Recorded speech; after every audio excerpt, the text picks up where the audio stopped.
Saya hanya menambahkan saja tadi kalau niat sudah lengkap lah dari Mang Mumu, dari Mang Ayib. Tapi saya itu dengan pemaparan Mang Mumu dan menyebutkan bahar apa tadi? Basit apa towil tadi? Itu salah satu ilmu yang saya sesali saat ini. Karena saya tuh waktu saya belajar arud itu paling males saya, dua ilmu yang paling males saya pelajari. Yang pertama arud, yang kedua falak. Makanya 2 tahun falak di Mahad Ali saya nggak nyangkol sama sekali. Tapi sekarang saya nyesel itu. Dan yang pertama adalah arud, ulun bapak itu dan lain sebagainya, itu paling males. Tapi sekarang ternyata butuh juga. Apalagi ada 16 arud atau berapa itu Mang ya? Ya. Dari bahar towil, bahar basit, bahar mudoro ada. Allah alam itu sampai sekarang. Makanya nanti saya Mang Mumu itu bahar yang 16 bar itu direkam, nanti kirim ke saya. Itu lebih praktis. Tapi kalau untuk ilmu falak itu paling malas saya dulu. Gara-garanya pas masuk Mahad Ali, kemudian belajar ilmu falak, suruh ngitung derajat kiblat untuk daerah masing-masing. Saya ngitung ke daerah Karawang. Ternyata yang lain mah tepat, pas saya melencengnya sampai 100 derajat itu. Jadi seharusnya menghadap kiblat, saya menghadapnya ke utara atau kemana itu kiblatnya. Sudah saat itu saya memalas itu. Jadi salah dua ilmu yang sampai sekarang ini saya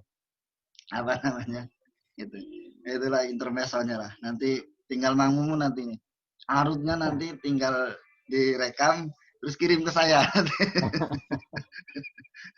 15 itu 16 bahar ya. Nah, mungkin itu yang intermezzonya. Selanjutnya itu masalah diterimanya sholat sebagaimana yang tadi dipaparkan oleh Bayai Soleh. Jadi intinya adalah fa inna ma yataqabbalullahu min sholatika biqadri khusyu'ika.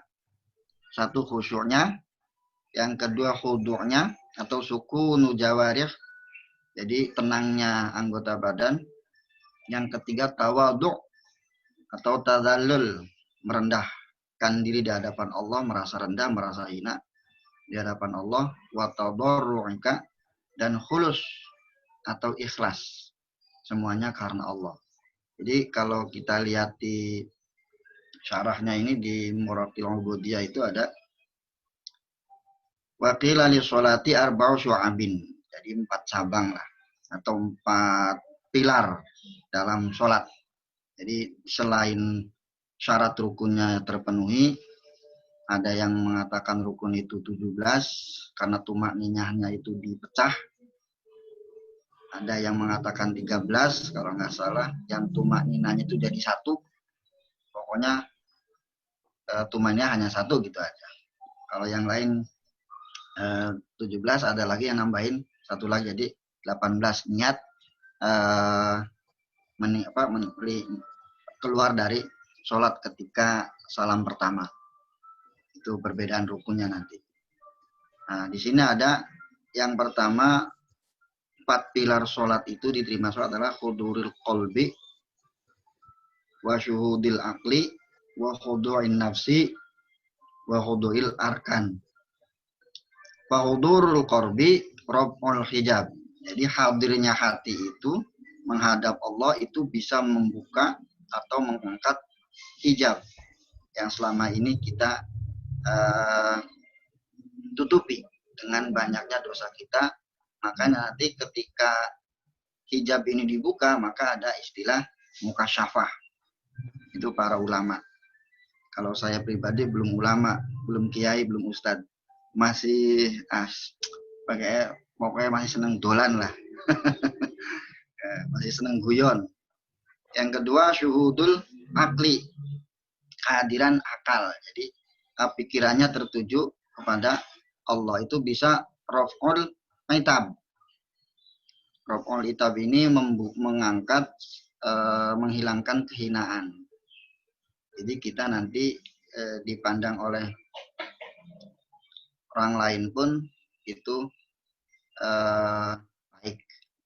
Sebagaimana yang pernah saya utarakan dalam hadis itu, jadi ketika Allah mencintai hambanya, maka Allah akan memanggil malaikat Jibril. Kemudian malaikat Jibril dikasih tahu bahwa Allah itu mencintainya, maka malaikat Jibril suruh mencintai orang tersebut. Kemudian malaikat Jibril menyuruh semua malaikat yang ada di langit itu untuk mencintai orang yang dicintai oleh Allah tersebut. Kemudian semua makhluk yang ada di bumi, makhluknya pun itu yang tertentu biasanya, karena tidak sedikit orang yang mukasyafah itu dianggap gila oleh orang yang tidak tahu. Sebagaimana cerita Mbah Hamid Pasuruan, itu ada wali gila di Kendal, di Kaliwungu, ternyata dapat salam dari Mbah Hamid. Ternyata itu bukan seorang gila yang ada di pasar, tapi seorang wali yang mastur atau madub, atau kata orang ini pesantren jadab lah, walikul adah. Kemudian yang ketiga adalah wakhudu'an nafsi. Ya. Jadi tenangnya anggota badan itu bisa fathul abwab, membukakan pintu langit. Biasanya doa-doa itu diterima tanpa hijab lagi. Biasanya kita kalau doa, kalau lagi butuh doanya sampai jidat juga mentok ke ini waktu doa. Bukan tempat bukan ketika sujud pun doanya kita nangis-nangis sampai nunduk-nunduk, tapi setelah selesai lupa lagi, ketawa lagi. Kalau itu kan kalau kita. Kalau saya khususnya, itu kalau butuh ya nangis gitu di hadapan Allah. Kalau nggak butuh ya lupa lagi. Wa khudu'il arkan. Ya, ini yang terakhir adalah khudu'un arkan. Tenangnya anggota badan itu wujudus tawab. Itu yang terakhir adalah memperoleh pahala yang besar dari Allah Subhanahu wa taala. Makanya 4 pilar ini yang diangkat oleh Imam Al-Ghazali. Jadi khusyuk, khudu', kemudian tawadhu', kemudian tadarru'. Ini 4 pilar ini satu kesatuan yang utuh sehingga sholat kita itu bisa diterima oleh Allah Subhanahu wa taala. Kemudian faman atas sholata bila huduril qalbi fahuwa musallilahin. Jadi orang yang sholat tanpa huduril qalbi itu sholatnya sholat orang yang lalai. Waman ataha bila syuhudil akli fahuwa musolli sahin. Itu yang lupa. Waman ataha bila huduin nafsi fahuwa musallin hati. Orang yang hina kalau tanpa tenangnya jiwa. Waman ataha bila huduil arkan, tanpa tenangnya anggota badan, bahwa musallin hafin, itu orang yang sombong. Jadi pas sholat tuh gerak-gerak aja itu. Biasanya kan kalau anak-anak kecil apa namanya apa-apa, tapi pernah jadi perdebatan itu. Jadi biasanya orang-orang yang hafal Quran biasanya kalau jadi imam kepalanya nggak pernah diem, geleng-geleng aja tuh. Alhamdulillah minasyaitonirrajim gini-gini. Makanya ketika itu ada perbedaan pendapat. Itu sah apa enggak? Yang pertama sahnya dulu. Sahnya dulu. Itu sah apa enggak? Ternyata sah. Itu kalau di IKNA itu diperinci sah. Kemudian, terus itu gimana dengan ini? Nah, itu udah wataknya.